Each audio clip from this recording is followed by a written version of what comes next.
Hello दोस्तों, तो कैसे हैं आप सब। आशा करता हूं कि आप सब अच्छे होंगे। आप सबकी पढ़ाई लिखाई बहुत ही जोरों शोरों से चल रही होगी। दोस्तों आज फिर से हम लोग बात करने वाले दोस्तों क्लास 12 एनसीईआरटी बायोलॉजी का चैप्टर नंबर 1 जीव में जनन का कुछ इंपॉर्टेंट टॉपिक्स जो बच गया था, इसके पार्ट में क्लियर नहीं हो पाया था, तो हम लोग इसी वीडियो में दोस्तों सीखने वाले हैं। ये लेक्चर नंबर 3 है फ्रेंड्स। में पढ़ेंगे क्या क्या दोस्तों, हम लोग पढ़ेंगे सजीव प्रजक क्या होते हैं, अंड प्रजक क्या होते हैं, मौसमी प्रजक क्या होते हैं, है ना, एक फलन पौधा, बहुफलन पौधा। तो ये सारे टॉपिक्स को हम लोग क्लियर करने वाले, क्योंकि बहुत इंपॉर्टेंट एग्जाम में सवाल इससे आते रहते हैं। ठीक है, तो चलिए शुरुआत करते हैं आज के नए क्लास को। स्टोरी को बहुत अच्छी तरह से शानदार भाषा में सरल शब्दों में इसको समझने का प्रयास करते हैं। चलिए शुरुआत करते हैं आज के नए क्लास को। देखिए फ्रेंड्स, इसके पहले जैसे मैंने लेक्चर 1 लेक्चर 2 में स्टार्ट किया था चैप्टर को, कुछ बातों बताया था, है ना। तो आज भी हम लोग ऐसे ही पढ़ेंगे, आराम से लिखते चलेंगे और एक अच्छा नोट्स भी बनाते चलेंगे। ठीक है, इसलिए हमारे क्लास में फिर कोई हड़बड़ी नहीं, मैं पढ़ाता हूँ तो स्मूथली पढ़ाऊंगा, है ना, ताकि बच्चों को माइंड में हमेशा याद अभी से होते जाए। चलिए, तो सबसे पहले पहला पॉइंट मैं लेता हूँ एक फलन पौधा कि होता क्या है। इसको यदि अंग्रेजी में देखा जाए तो बोला जाता है मोनोकार्पिक। पहला मेरा हेड में क्या डालूंगा, एक फलन पौधा। इसको अंग्रेजी में क्या बोलते हैं, इसको जरा समझिएगा। देखिए दोस्तों, बायोलॉजी जो 12th का दिया गया है ना, बहुत ही सोच समझ के दिया गया।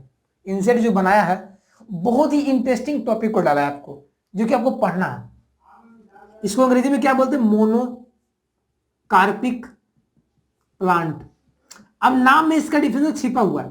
मोनो का मतलब एक होता है, और फलन का मतलब फल देना, यानी कि वैसा पौधा जो साल में मात्र एक बार पुष्पन करता है और उसके फल स्वरूप फल देता है, उसे क्या कहते हैं, मोनोकार्पिक प्लांट कहते हैं, है ना। जैसे आप लोग जो धान है, गेहूं है, इसमें क्या होता है, साल में एक बार होता है। कभी नाम सुने हो कि साल में 2 बार हुआ, बस 2 महीना बाद कटा धान, फिर 2 महीना बाद होगी, नहीं, साल में जब भी तो एक ही बार होता है धान या गेहूं, चना, मसूर, तो वही होता है मोनोकार्पिक। वैसा पौधा जो आप साल में केवल एक बार पुष्पन करता हो, उसके फल स्वरूप फल देता हो, क्या कहलाता है, मोनोकार्पिक, है ना। इसका मैं डिफिनेशन दिखा दूंगा मोनोकार्पिक का। अब बहुत इसका इंपॉर्टेंट एग्जाम दोस्तों पता है क्या है, बताता हूं। अभी पहले इसे डिफिनेशन दिखाता हूं। देखिए, एक नीला कुरेंजी है दोस्तों, नीला कुरेंजी।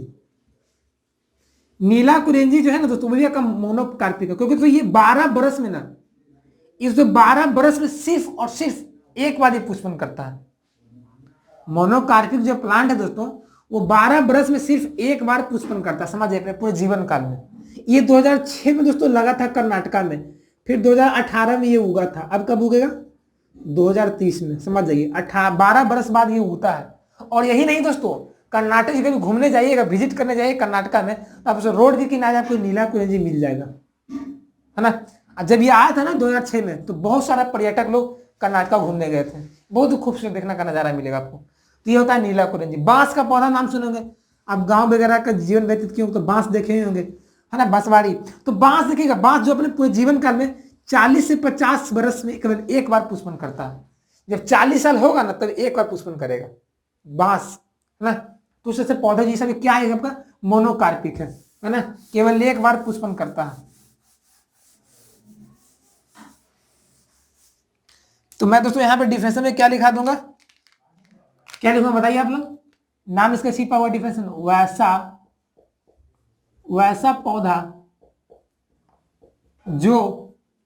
वैसा पौधा जो अपने पूरे जीवन काल में, वैसा पौधा जो पूरे जीवन काल में केवल एक बार पुष्पन करता हो, फूल खिलाता हो, पुष्पन करता हो, पुष्प उसके बाद स्वरूप फल देता हो, पुष्पन करता हो, क्या कहलाता है, एक फलन पौधा।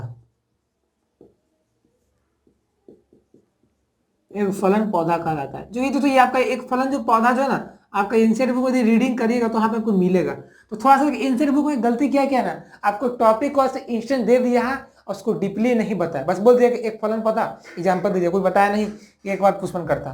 तो ये थोड़ा सा दिक्कत होता है। लेकिन मैं चूंकि इंसेट बुक को फॉलो करके पढ़ा रहा हूँ, तो मैं आपको मेरे वीडियो देखने के बाद आपको इंसेट बुक पढ़ने में इंटरेस्ट जग जाएगा, आपको सीधा सीधा समझ में आने लगेगा। यदि फर्स्ट टाइम पढ़िएगा दिक्कत होगा, लेकिन मैं जो पढ़ा रहा हूँ ना, फुली एनसीईआरटी को फॉलो करके पढ़ा रहा हूँ।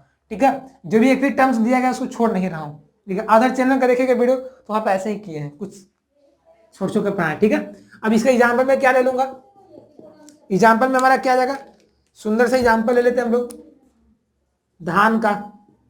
एग्जाम में आपका आ सकता है ऑब्जेक्टिव वाले, धान, गेहूं, चना, मसूर, ये सब क्या आपका मोनोकार्पिक प्लांट आता है। और यहाँ पे एक सुंदर सा हम लोग नोट पॉइंट डालेंगे क्योंकि एग्जाम में आपका आते रहता है। क्या आता है भाई, मैं लिखूंगा क्या कि जो नीला कुरेंजी जो है ना, नीला कुरेंजी, नीला कुरेंजी, नीला कुरेंजी 12 बरस में केवल एक बार पुष्पन करता है। 12 बरस में केवल एक बार पुष्पन करता है। यह 12 बरस के बाद पुष्पन करेगा। अभी 12 साल हुआ, 2006 में किया तो 2018 में फूल खिलेगा। फूल कब खिलेगा, 2018 में खिलेगा। 18 में जो खिल गया है, अब कब खिलेगा, 2030 में खिलेगा। जब कर्नाटका जाइएगा 2030 में तो आप इसको फूल को देखने को मिलेगा। सर्च मारिएगा गूगल पे तो आपको ये दे देगा। तो 12 वर्ष के बाद एक बार पुष्पन करता है। एक और नोट पॉइंट डालिए सुंदर सा, क्या,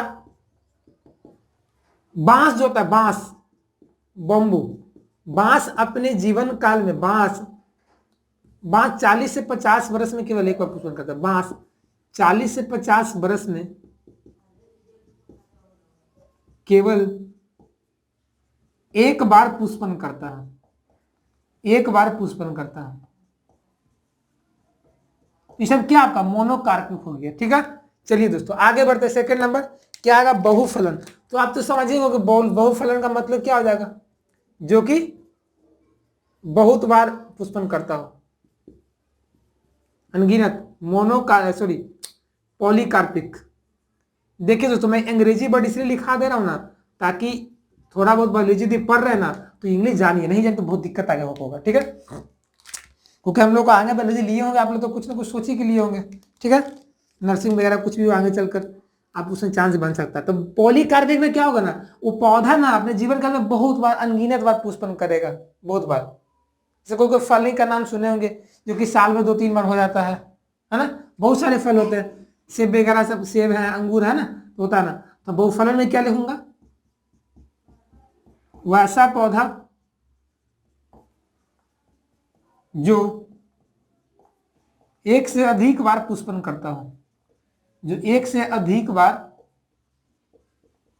क्या करता हो, पुष्पन करता हो, पुष्पन करता हो पूरे अपने जीवन काल में, है ना। तो ये आपका क्या होगा, आपका ये बहुफलन पौधा हो गया। ठीक है, इसका एग्जाम्पल भी ले सकते हैं, बहुत सारा है आपका जो बहुत सारा पुष्पन करता है साल में, है ना। लेकिन ये जो दो है ना पॉइंट बहुत एग्जाम में आता है, बोलता है कि नीला कुरेंजी पौधा कितने बरस बाद पुष्पन करता है, तो 12 बरस बाद। एग्जाम में आपका बहुत बार ऑब्जेक्टिव वाले दे देता। चलिए आगे बढ़ते हम लोग, पढ़ते मौसमी प्रजक और सतत प्रजक। ये भाई होता क्या है, देखिए मौसमी प्रजक और सतत जो प्रजक है ना वो कुछ है नहीं, एक वैसे ना आपका क्या है ना, जनन के आधार पर हम लोग, जनन करने के आधार पर हम लोग जीवों को दो भाग में बांटे हैं। मतलब मौसमी का मतलब मौसम के अनुसार, वे जीव या वे प्राणी जो किसी खास मौसम में अनुकूल परिस्थिति में जनन करते हैं उसे मौसमी प्रजक कहते हैं, है ना। सारे मौसम में वो जनन नहीं कर सकते रिप्रोडक्शन, वो किसी खास मौसम में, जैसे आप लोग नाम सुने होंगे जंगली जीव जो होते हैं, वन में रहते हैं, वन प्राणी, तो वो किसी खास मौसम में आता है तभी वो जनन करते हैं, है ना, और बच्चे को, संतति को जन्म देते हैं। लेकिन कुछ जो ऐसे जीव होते हैं दोस्तों कि किसी भी कोई भी मौसम रहे, ठंडा, जाड़ा, बरसात, कुछ भी रहे, गर्मी कुछ भी रहे, वो सारे मौसम में जनन करने के लिए कैपेबल होते हैं, उन्हें सतत प्रजक कहते हैं। जैसे मनुष्य हो गया, किसी भी मौसम में वो जनन कर सकता है, तो सतत प्रजक होता है, एक मौसमी प्रजक होता है। ठीक है, तो दो जनन के आधार पे हम लोग दो भागों में जीवों को बांटे हैं, मौसमी प्रजक और सतत प्रजक। मौसमी में क्या होता है, किसी खास मौसम में, जैसे वन में जीव रहते हैं जो, है ना, और सतत में हमेशा सीजन में, है ना। तो इसको मैं लिखता हूं, पर इसको मिटा देता हूं, तो इसको नोट कर लीजिए पहले। तो मैं दोस्तों यहाँ पे क्या लिखूंगा, सबसे पहला जो हेडिंग डालूंगा मैं क्या डालूंगा दोस्तों, थर्ड नंबर क्या डालूंगा मैं, सबसे पहला क्या हमारा मौसमी प्रजक, सीजनल ब्रीडर्स इसको बोलते हैं, सीजनल ब्रीडर्स, मौसमी प्रजक। ये भाई क्या होगा, नाम में मौसमी मतलब मौसम, प्रजक मतलब प्रजनन, कम मतलब करना, है ना, बात सही है। तो क्या बोलेंगे, वैसा वैसा जीव जो किसी खास मौसम में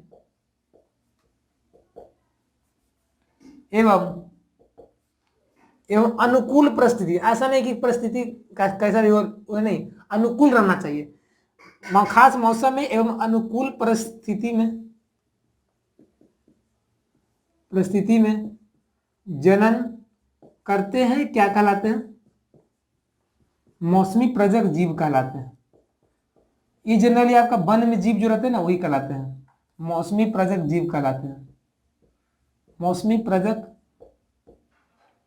जीव कहलाते हैं। ठीक है, ये आपका क्या होगा? मौसमी प्रजक होता है। एग्जाम में आपका आता रहता है, बोलता है मौसमी प्रजक एवं सतत प्रजक सब क्या समझते हैं? Continuous breeders and seasonal breeders. इसका एग्जाम्पल में क्या डाल दूंगा, बताइए आप लोग।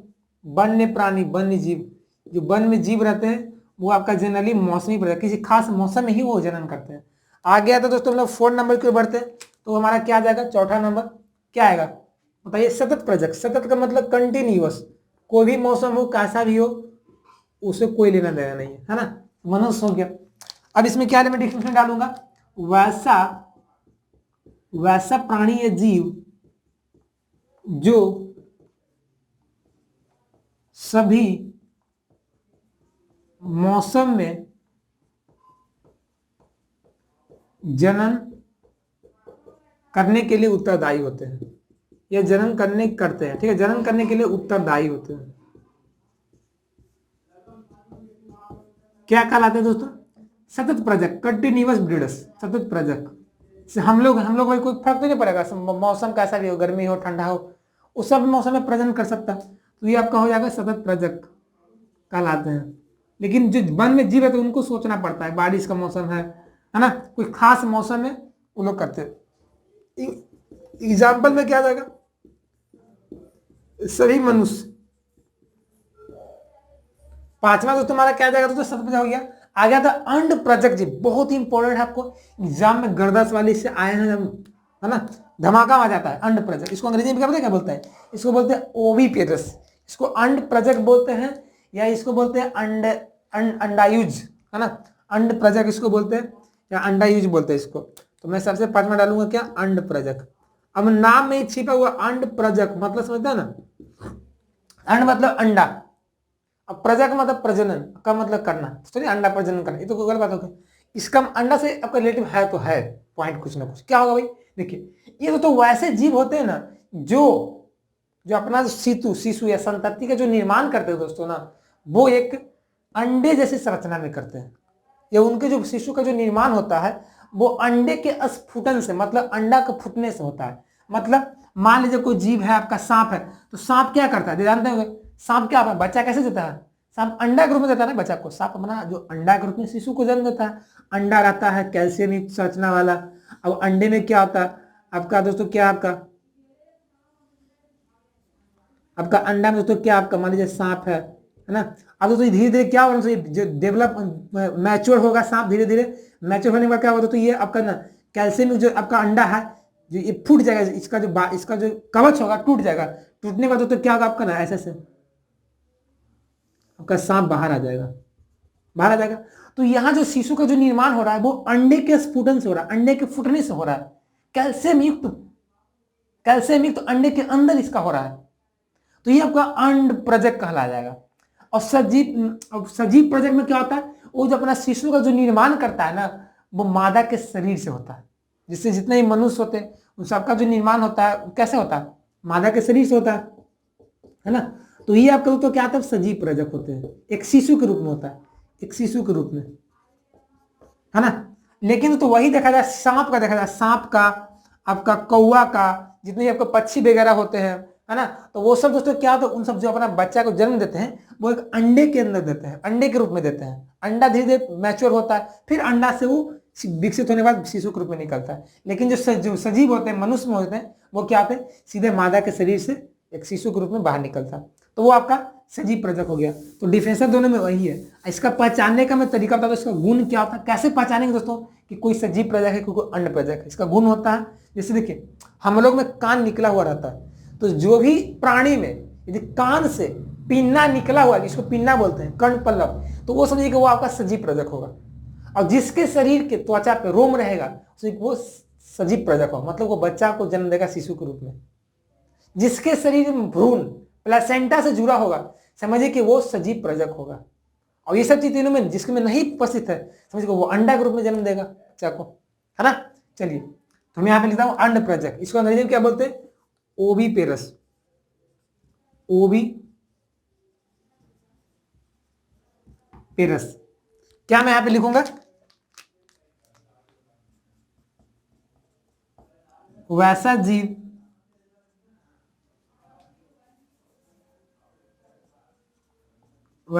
जिसका निर्माण अंडे के स्फुटन से, स्फुटन मतलब होता है ना अंडे फूटना, अंडे के टूटना, अंडे का स्फुटन से होता, अंड प्रजक कहलाता है। अब इसका देखिए पहचान का तरीका तो, पहचानेंगे कैसे भाई? अब देखिए एग्जाम्पल, देखिए एग्जाम्पल में क्या होगा, कोई भी जीव का नाम है जो अंडा देता हो, बताइए कौन कौन? पहला कौवा, सॉरी कौवा नहीं, मैं लिख देता हूँ सभी पक्षी वर्ग। सभी जो है ना आपका पक्षी को क्या हम लोग बोलते हैं पता है? एक तो रेप्टिलिया वर्ग होता है ना, तो सभी जितने भी आपका पक्षी जो वर्ग होते हैं आपका, वो सारा आ जाएंगे। तो रेप्टिलिया मतलब क्या? रेप्टिलिया तो रेंगने वाला होता है ना, तो रेंगने वाले भी आते हैं, हाँ रेप्टिलिया भी आते हैं और वर्टिब्रेटा, रेप्टिलिया भी आते हैं इसमें आपको, और पक्षी वर्ग। रेप्टिलिया में आपका जैसे सांप आ गया, है ना। मछली भी दोस्तों आपका कैसा रहता है? अंडा के रूप में ही जन्म देता है। तो मछली सभी सब पक्षी वर्ग, सांप, मछली, सब क्या होता है? अंड प्रजक में आते हैं, ठीक है। अगर दोस्तों पहचान कैसे करेंगे, इसमें बताए, इसमें क्या लिखूंगा? इसमें क्या होता? तो पिन्ना नहीं निकला था, इसमें पिन्ना मतलब कान से, कान मतलब नहीं निकला। सांप का देखिए कान रहता है, नहीं रहता, कान से निकला हुआ रहता है, दोनों तरफ नहीं निकला था, मतलब ये अंड प्रजक है। तो इसमें क्या होता? कर्ण पल्लव, कर्ण पल्लव को क्या बोलते हैं अंग्रेजी में? पिन्ना। इसमें पिन्ना नहीं होता है, ये पहचानने का तरीका हो गया। सेकंड तो इन लोग की त्वचा पे रोम नहीं रहेगा, जितना ये पक्षी वगैरह है, सांप है, मछली से रोम नहीं रहता, रोम जो हम लोग में रहता है। तो बोलेंगे क्या? इसके इसके त्वचा पर रोम नहीं होता, इसके त्वचा पर रोम नहीं पाया जाता है, ये भी पहचानने का तरीका हो गया। और दोस्तों थर्ड नंबर दोस्तों गुण क्या है इसका? दोस्तों जो भ्रूण होगा ना वो प्लेसेंटा से जुड़ा नहीं रहता है, तो इसमें बोल सकते हैं इसमें भ्रूण प्लेसेंटा, प्लेसेंटा से जुड़ा नहीं रहता है। प्लेसेंटा क्या होता है भाई? जुड़ा नहीं होता। प्लेसेंटा भी कुछ नहीं है तो ये आपको भ्रूण को ना पोषक पदार्थ प्रदान करता है। हम लोग के शरीर में जो भ्रूण होता है ना, वो माँ के प्लेसेंटा से जुड़ा रहता है, जहां से क्या होता है, जब भी माँ खाना खाती है उसका सीधे शिशु जो होता है भ्रूण में जाता है, जब भी आपका प्रोटीन हो, दूध, कुछ भी सारा, जिससे कि उस शिशु का विकास होने लगता है क्रम के अनुसार, तो प्लेसेंटा ही कहता है पोषक पदार्थ देने का काम करता है। तो ये चीज तीनों नहीं रहेगा तो समझिए कि वो क्या है? आपका अंड प्रजक जीव है। और दोस्तों क्या होता है इसमें? जो शिशु का जो विकास होता है ना, कैल्शियम युक्त कवच में होता है। चौथा, इसमें शिशु का जो विकास होता है या भ्रूण का जो विकास होता है वो क्या होता है? तो आपका कैल्शियम युक्त कवच वाले अंडे में होता है, दिख रहा? तो इसमें जो शिशु का जो विकास होगा या भ्रूण का जो विकास होता है वो कैल्शियम युक्त कवच वाले अंडे में होता है। तो ये गुण है आपका अंड प्रजक का, जो पूछेगा तो बता दीजिएगा कैसे अंड प्रजक पहचानेंगे, ठीक है। इसको नोट करिए दोस्तों, ताकि मैं आपको सजीव प्रजक बताता हूं, बीवी पेरस जरायुज क्या है, नोट करिए इसको।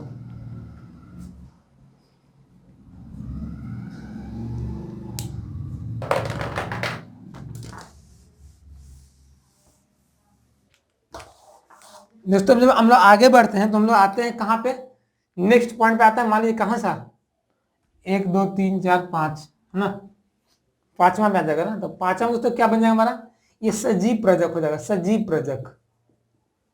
ये तो आप सुनेंगे ना, इसमें डायरेक्टली शिशु के रूप में मादा के शरीर से बच्चे का विकास होता है, ठीक है, निर्माण होता है। मैं यहाँ पे क्या लिखूंगा? वैसा जीव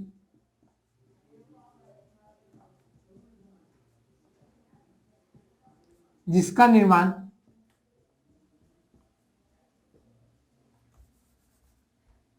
शिशु के रूप में, इसमें डायरेक्टली आपका शिशु के रूप में दिखेगा, ठीक है। उसका पूरा आपका शरीर का स्ट्रक्चर देख सकते हैं आप लोग। निर्माण शिशु के रूप में,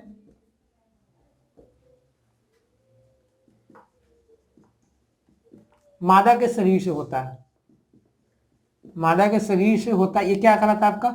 सजीव प्रजक। शरीर से होता है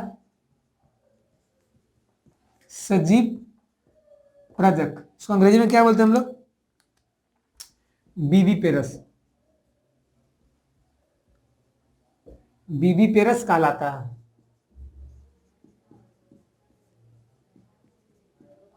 ठीक है दोस्तों, इसका एग्जाम्पल तो क्या क्या ले लूंगा आप लोग, ले लीजिए मन से। क्या आ जाएगा? सभी मनुष्य, देखिए जो सभी जो मनुष्य होते हैं क्या आपका आता है? आपका सजीव प्रजक में आता है। सजीव प्रजक मतलब ये आपका डायरेक्टली शिशु के रूप में आपका जन्म देता है, ठीक है। इसका तो गुण लिख लीजिएगा। वो तो सभी स्तनधारी, ठीक है। इसका आंसर एक और हो जाएगा, सभी स्तनधारी, ठीक है।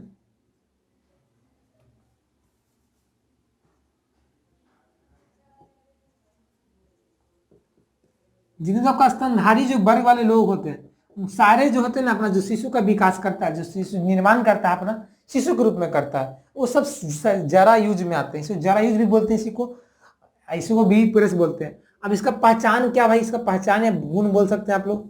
गुण में क्या होगा? इसमें कर्ण पल्लव होते हैं। कर्ण पल्लव मतलब कान से पिन्ना निकला हुआ रहता है, पिन्ना निकला हुआ रहता है। इसमें कर्ण पल्लव यानी कि पिन्ना होते हैं, है ना। वो कान से बाहर जो निकला हुआ रहता है ना कुछ भाग, उसको पिन्ना बोलते हैं। दूसरा, इसमें त्वचा पे, जो इसके त्वचा पे रोम रहेगा, इस सबका बीवी पेरस आ जाएगा। इसके त्वचा पर रोम होते हैं, इसके त्वचा पर रोम होते हैं। ये दोस्तों पर क्या आ जाएगा? बीवी पेरस में आ जाएगा। थर्ड नंबर तो क्या आ जाएगा बताइए आप लोग? इसके पहले में इसके प्लेसेंटा होते हैं, है ना। इसके भ्रूण प्लेसेंटा से जुड़े होते हैं, प्लेसेंटा से जुड़े होते हैं। चौथा, इसमें जो भ्रूण का जो विकास होता है वो कहाँ होता है? गर्भाशय में होता है। इसमें भ्रूण का जो विकास होता है तो कहाँ होगा? गर्भाशय में होगा, ठीक है। और लेकिन वहां क्या था? एक कैल्शियम युक्त कवच के अंदर अंडा में हो रहा था। लेकिन इसमें भ्रूण का जो विकास होता है क्या होता है? मादा शरीर के गर्भाशय में होता है, गर्भाशय में होता है। और जो पांचवा नंबर एक पॉइंट में छोड़ दिया था, उसमें ये क्या होता है ना कि इसमें क्या होता है ना, ये इसमें स्तन होता है, ठीक है। इसमें स्तन का विकास होता है, इसमें स्तन का विकास होता है। तो जितने भी आपको तो स्तनधारी वर्ग होता है उसमें स्तन का विकास होता है, लेकिन और सब में नहीं होता है। तो ये आपका पहचानने का तरीका होगा सजीव प्रजक को और अंड प्रजक को, ठीक है। तो इस तरह से मैंने इस टॉपिक में क्या पढ़ा है? एक फलन पौधा, बहुफलन पौधा, मौसमी प्रजक, सतत प्रजक और अंड प्रजक और सजीव प्रजक, जीव, है ना। ये टॉपिक जो था आंसर को दिया था, मैंने पढ़ लिया। अब इससे जो आगे जो हमारा वीडियो आएगा उसमें हम लोग पढ़ेंगे निषेचन की घटनाएं, है ना।